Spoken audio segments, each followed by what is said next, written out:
And welcome everybody to this episode of No Story Stagnates with me, Ernie Boxall. And it's my pleasure today to introduce Misty Cogdill. Misty, can you tell everyone who you are, where you are, and what you're doing at the moment? Yes, thank you so much, Ernie. It's a pleasure to be here. My name is Misty Cogdill, and I am in Minnesota. I am the CEO and founder of Handwriting Soul Academy and the #1 best-selling author of the book, You Can Heal Your Life with Handwriting. Right, brilliant. And I must tell everyone that I have actually met with Misty before, and she did do some handwriting recognition, handwriting, how would you call it, Misty? What would you say you do? Handwriting analysis, where I'm able to see where your subconscious blocks are and how to be able to make some changes to advance subconscious, remove subconscious blocks so that you can advance.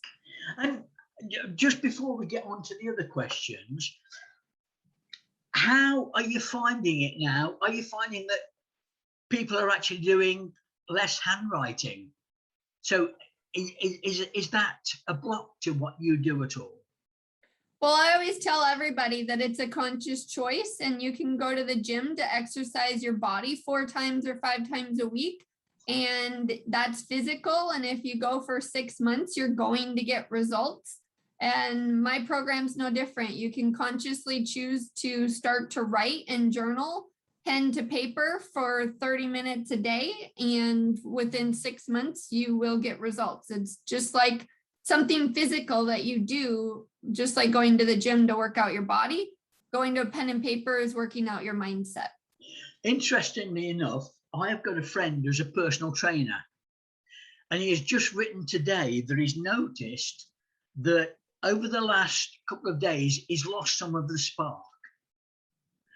And then having thought about it, he realized that he'd stopped doing the things that he was doing when he had the spark, particularly stopped journaling, because he convinced himself he hadn't got the time, but it was only 10 minutes in the morning. And he found that it was that stop that coincided with him not carrying on through his energy. Yeah, it's interesting. Important. Your handwriting is a graphic representation of your subconscious thought patterns. Right. And when you can see that and you can work with that, you can make alterations and changes over time. It's not like you're going to do it and the next day you're going to see results. It's something that's gradual over time.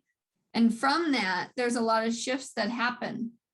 And you've got to connect the dots to what you're doing to continue to keep the results going. Wonderful, wonderful. Well, we'll get on, Misty, because I'm sure you've got a great story. So the one question I ask all of my guests, do you know how your mother and father met for the first time? Yes, I do. Would you mind telling us? Yes, my mom was walking her senior year of high school to school. And as she would walk from where she lived to the high school, she would walk by my father's house, and he would be outside working as a mechanic on the vehicles. And she, as they said, she would walk by in her tight white pants. And that's what started it all. Right. What sort of age? 18, do you think? 18? Yeah, I was about 18. How old would your father have been then? He was 3 years older. Right. So 21. Great. So you know how your story started from before you were born. Yes, I do. A man was tinkering with engines. Yes. And a lady wore hot pants. So wonderful, Misty. Just moving on, from the years 1 to 10, is there a story that comes to mind, either for good reasons or bad, which have left an impression on you, from which you've learned lessons? From the ages of 0 to 10? 1 to 10. 1 to 10. Oh, there's a lot of different stories. But the one that probably sticks out the most is we decided, my mom, gosh, I could tell so many stories, Yeah. but my mom and dad were together, and then my mom had made the decision, because we were living in California at the time, and she wanted a better life for me. She didn't think that it was a traditional upbringing in California, so she decided to move me to Minnesota. And I continued to be raised in Minnesota, where it was a very different culture, very different environment, very different way of life. And that was at age 10. And things were dramatically different. And I was like, whoa, that's an adventure. Yeah. Your father came with you or not? He decided to stay in California. Yeah. Did you go between the two, or was that impossible? No, it was best for me to stay in Minnesota. Right. And just quickly, if you don't mind, entirely your decision, but how did that affect the child up to 10 years of age? It was a dramatic impact because of the fact that all of my family that was out in California, everything that I knew, everything that I was in California. Yeah. And so at the time I thought it was a really cool, fun adventure. And we went on this, 2-week tour of traveling the United States before we came to Minnesota. Right. And it was fun being in Minnesota for a while, but after probably a couple of months, I was like, okay, I'm ready to go back. Yeah. And it was like, no, this is permanent. And I was like, I didn't necessarily like the permanent, and eventually adjusted to it. No, it wasn't what you signed up for. Yep. Okay, great. And do you think you learned lessons from that move? Yes, definitely. Make sure that you know what you're saying yes to. Right. Absolutely. Well, I'm grateful I did now. At the time, I couldn't see it because as a child, you don't recognize the impact. You don't recognize the big picture over long term. No. You're just playing and having fun and thinking this is a fun adventure, and you don't realize the impact until later. So that caused me to look at things a little bit differently going forward from that point on. Of course, and people may or may not know, but just simply the change in temperature from California to Minnesota must have been a shock. It definitely was. I thought snow was cool for the first 3 days. And then I said I wanted it to go away. And they said, no, you're in it for 6 months. And yeah. I thought, what did I sign up for? That's it. That's it. Right. And you must have started school at that time then, Misty. Yes, I did join. I came back here and it was about 4th grade. Right. So were you at school in California as well? Yes. And so what differences between the two? One of the comments that my mom made is that children had older brothers and sisters that were involved in gangs and had, they were bringing knives to school, and she recognized it didn't seem like a safe environment for me to continue.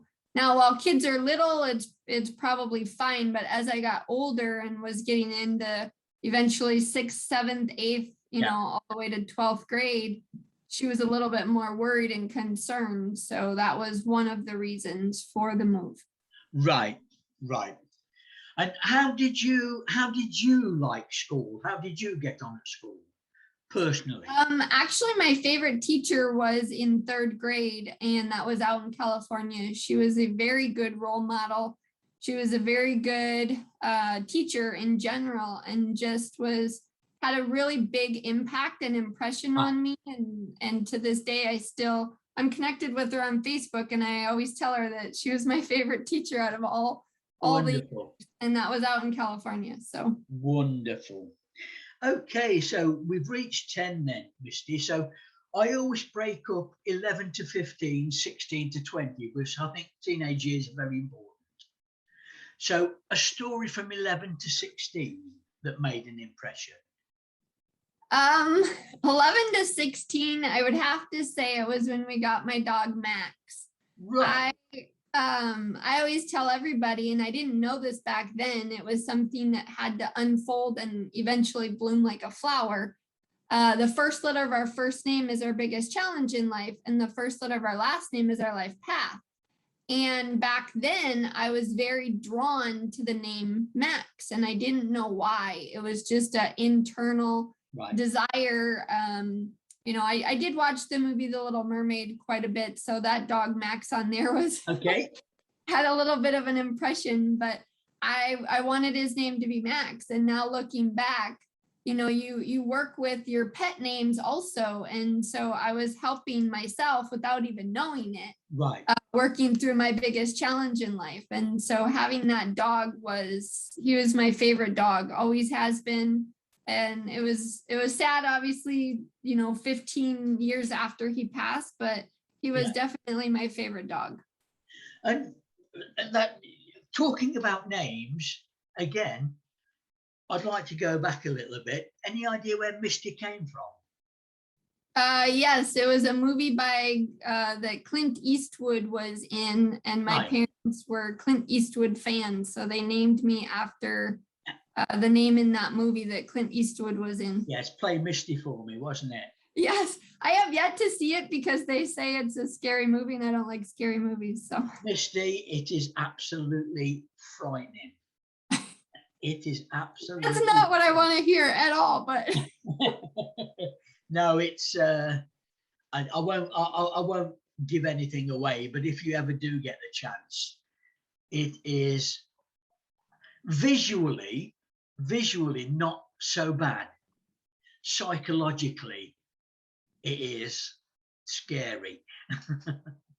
So, what breed was the dog, by the way? What breed? He was part beagle, part terrier. So he had a beagle body with a terrier head, and he was adorable. And were you the dog walker at the time? Yes, we would. We would try and put little booties on his paws so that he could go out in the snow, and he would sit there and look up at me like, quit dressing me up like a toy, and he'd look at me like, get these things off of me. And we tried to put a little life jacket on him during the summer to go swimming, and he'd look at me like, I am not a toy to be dressed. Yeah. We had so much fun with him. It was so cute. Yeah. But it was definitely my favorite dog. Okay. And school between 11 and 15? Yeah, school was interesting because I went from St. James to New Ulm, so I did have a change there. Right.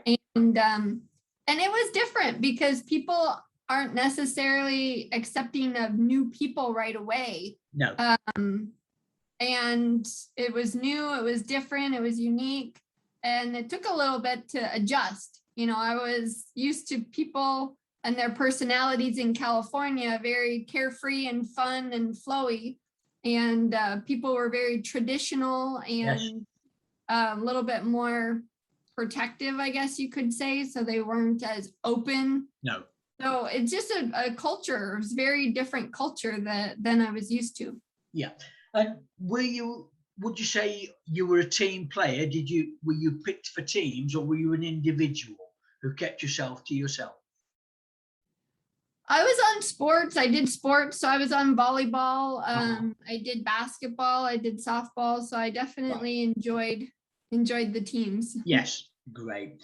So 16 to 20, Misty. Big years, I can imagine. 16 to 20. I dated a lot in that time, and I met my ex-husband at 19. Right. We ended up going to Italy, and I got engaged in Italy. Wow. And got engaged young and got married young. And what would dating in Minnesota be like in those days? Where would you go? Where would we go? It's interesting because a lot of people during the winter time, you don't go out as much. So you tend to, if you're 21 and older, people seem to go to the bars or go to clubs or whatnot.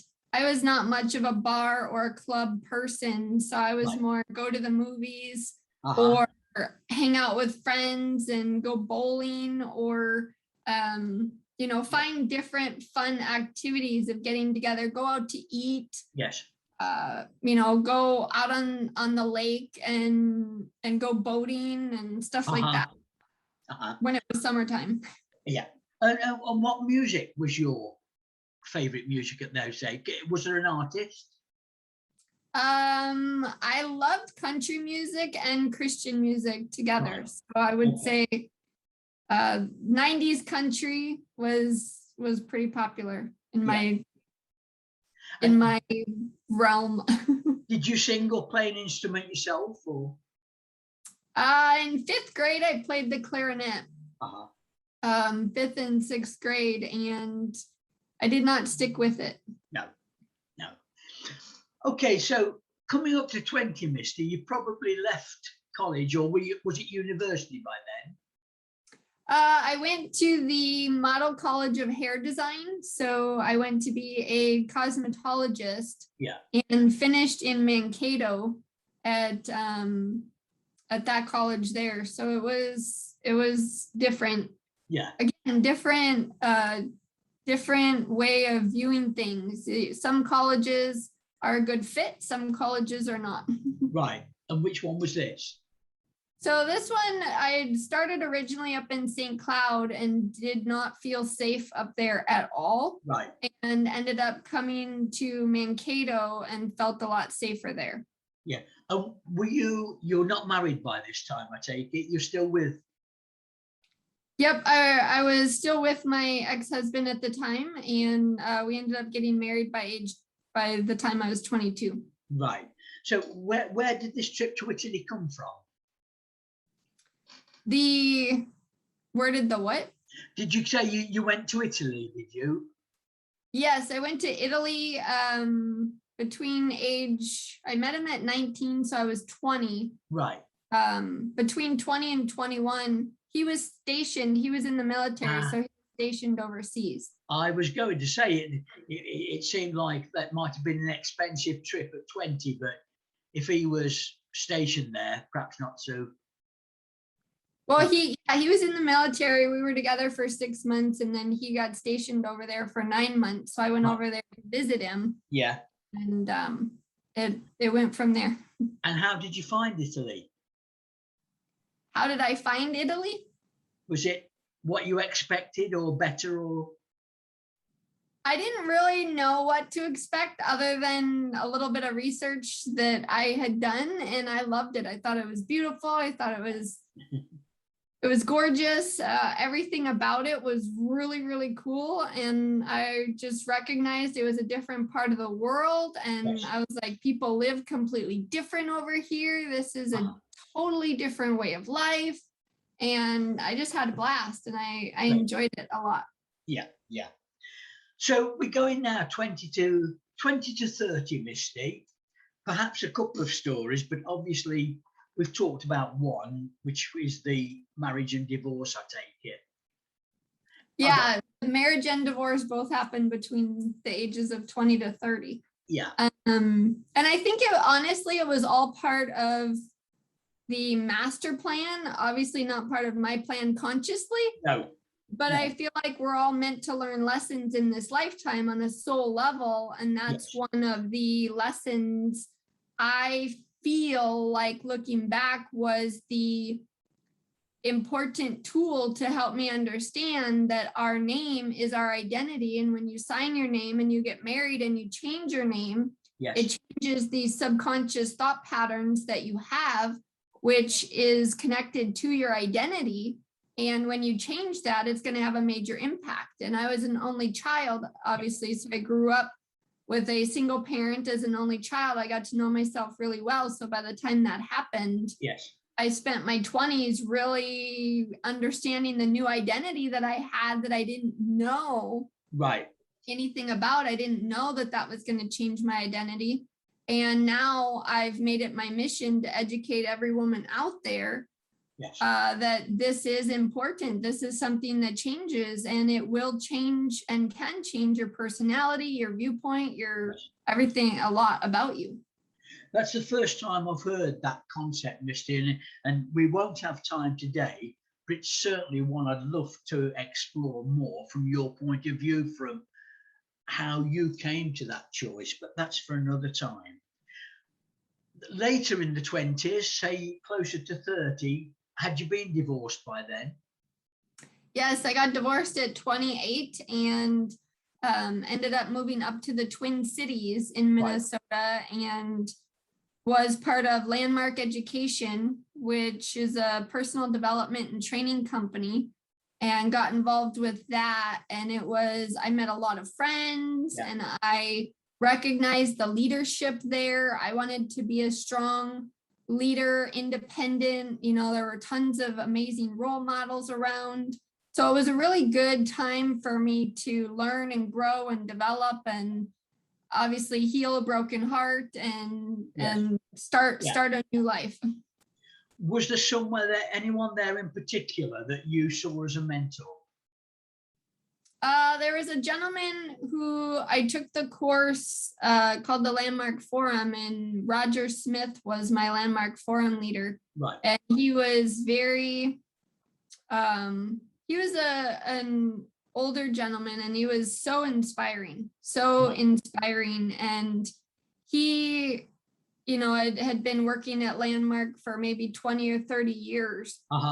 And so everybody who had questions, there was a lady in the back of the room that had fallen asleep during the day 3 of the class that we were taking. It was a 3-day and an evening class, and this lady had fallen asleep, and this other gentleman raised his hand and said, "Hey, should we wake her up because she fell asleep, and we don't want her to miss the course because this is important." And he said, "Don't worry, her subconscious mind or her soul will get the lesson that we're teaching here today, and we'll teach it to her later." Right. And I was just like, say what? That was the first time that I had heard something like that. Now I've heard a lot of things like that since, but yes, that was the first time I had heard that, and it was beautiful. And I was very curious after that and wanted to know a lot more and wanted to dig a lot deeper. Can I ask what had happened to the house that the 24, 25, 26-year-old Misty was living as a married woman? What happened? What was it like moving? Did you have the house still, or did you have to move? No, I gave the house to him, and I moved on. And that's very independent of you. Is that the idea? Yeah, I just felt intuitively that that's what I was supposed to do, and everybody thought that was not a smart decision. And I said, well, my intuition says to do that.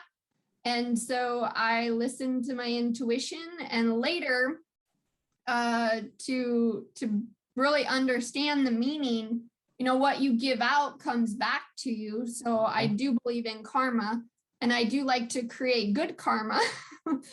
And so I intuitively felt like I would be taken care of in my future if I left that behind the way that it was, just, left it alone, walked away, and moved on. Yes. And I later ended up buying a condo, which when I sold it, I made double on what I paid for it, which was exactly what I would have gotten from my house had I fought for it. So it showed up later on for me. Yeah. And what work were you doing at that time, Misty? I got from age 28 or 29, in 2012, I ended up getting into real estate, personal development, or I got out of personal development and into real estate. Okay. And when you say personal development, was that an that was Landmark? So was that a land? Is that a franchise? Yes, it's a company, personal development company, and I worked for them for almost a year, and then decided to get into real estate after that. Right. Okay. And again, so that brings you a lot into contact with people again. So would you say you're very much a people person? Yes. You get on well with people from all levels of the structure. Yeah, I had met, I mean, we would have seminars at Landmark that would have 100 people come in, and I would have to, check them all in, and all kinds of different things that went on with it. And I was very much able to connect with a lot of people and loved it. Yes. Okay. So we're going into the 30s, Misty, 30 to 40. Stories and some lessons.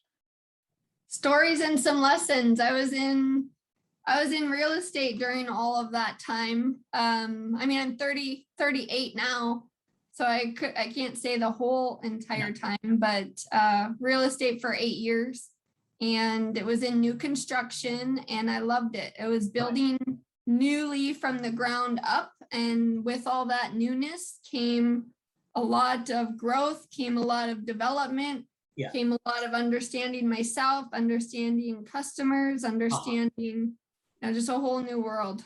Yeah. And what would you say was the number one lesson that you would have given people who were coming to see you for the first time? With the real estate? Yeah. What should people know when they come to you for real estate?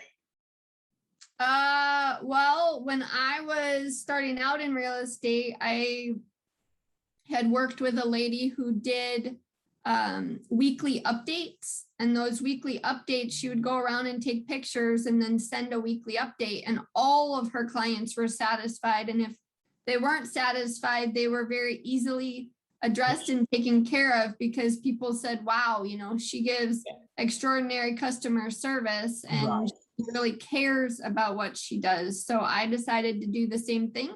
And when people purchased from me, they knew that I was going to do the same thing. Great. So you took that lesson from, again, someone else. Was she more experienced, older than you are, or? Yeah, she was more experienced. She'd been in real estate for several years when I first was starting out. Yeah.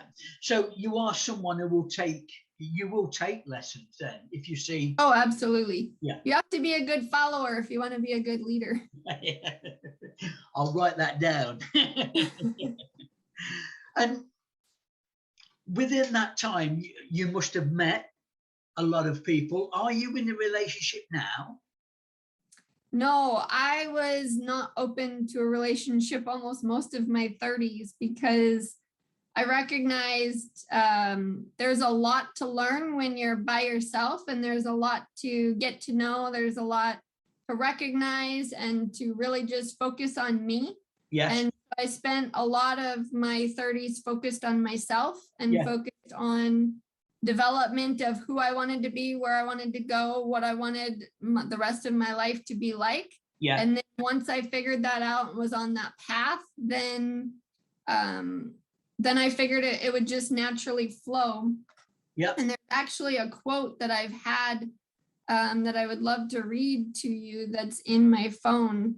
Yes. I saved it in my phone, and it's a quote that I looked at often that said, I'm single but not searching, just patiently waiting for God's blessing, for I've entrusted my heart to him. And I believe he's searching every right man in this world who truly deserves to nurture it at the right time, in the right place, and with the right situation. Right. And that is your live by quote at the moment. Yep. Time it will unfold. I'm sure, Misty. I am in my 70s now, and as a single man, over the last certainly 8 years, I've come to realize that I am happier as a single man. There have been at least three tremendous women in my life who actually left me, not because I was terrible. I was just more more concerned about what was happening to me at that time. I wanted to be a successful coach. I wanted to be a successful businessman. And then I realized that, yes, it is all about me, but I've been like that since I was 6. And I know now that I probably would not live with someone happily. If they were in a house somewhere and I was in a house close by, brilliant. But I don't think I have that, some say responsibility gene. And I'll put my hands up and say that's probably true. I am looking for my next adventure, which may not be what a woman is looking for. And I've come to realize that that is the way for me. And so it's taken me a long time. Yeah. You know, and it may be that I'm just afraid of that. Although it wouldn't happen to me, I would have been afraid maybe of changing my name. Certainly of changing my character. My character's always been adventurous. My main focus in my 30s has been really understanding handwriting, and a lot of my hobby was spent studying and researching and, you know, looking at other people, famous people's signatures, and doing my own tests and experiments. Whereas if I was, you know, with someone, I don't know how that experiment would have went. No. But how much time did you spend on doing that, Misty? How many hours a day? Well, whenever I had spare time, instead of watching TV, I wasn't much of a TV person. No. I was more of a research person. Yeah. And you would there necessarily then have needed someone who understood that. Yeah, I was not, I would need somebody to understand where I'm at and what I'm about. Yeah, I agree entirely. And for all the people that would dismiss that character trait, I think it's, if you have a path, if you have a goal, I think it's vital. I also did shiatsu therapy, and I began the class. I was one of only 2 men in a class of 12. And so many of the women dropped out because every month they'd come along and during the weekend they would start to cry because they said that when they got home, their husband would say, what a waste of time that weekend's been. No support from the husband. And so eventually they just didn't last the course because that they had to make a choice between keeping their husband happy and doing what they wanted to do. Yeah.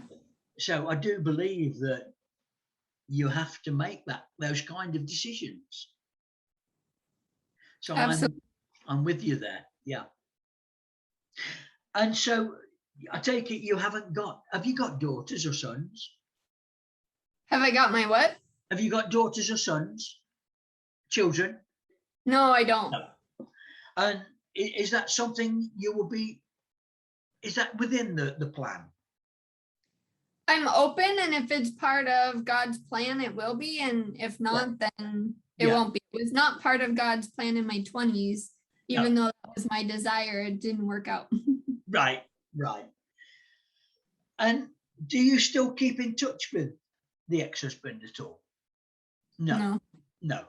And that's fine. I'm lucky, in fact, in a way that I am talking to I do talk to the ladies that left me, and they've moved on. They've got families of their own now. So it really is, it's a good world for me in that sense. My daughters love me. There's no conflict with the parents. So I guess that's more or less come to the end of it then, Misty. The next question, and the last question maybe, is where do you see yourself in 3, 4, 5 years' time? That's a great question. I have my vision boards, and I have a course that I'm getting ready to launch that's called Alphabetical Fortune that I've spent all summer working on. Right. It's everything that I've spent the last 10 years developing and putting together and like a master puzzle piece. Yes. So I feel like this is, you know, the birth of my own baby. Yeah. through a course that's going to change lives. So I very much intend to focus as much as possible. I've never been focused on being a millionaire before, and I am completely focused on being a millionaire now. Wonderful. As I change lives with the work that I do. So that represents a big change for a lot of people. Yes. That can have that impact for them and forever be blessed by the work that I do. So how much of that work do you think your book will help you with?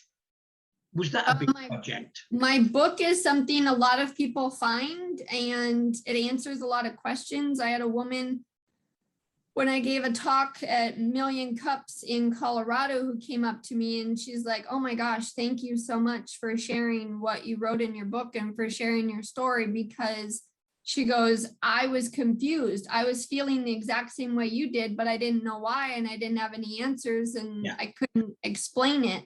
And she goes, "You explained it beautifully, what I'm going through, and now I don't have to spend my years lost and confused like you did." No.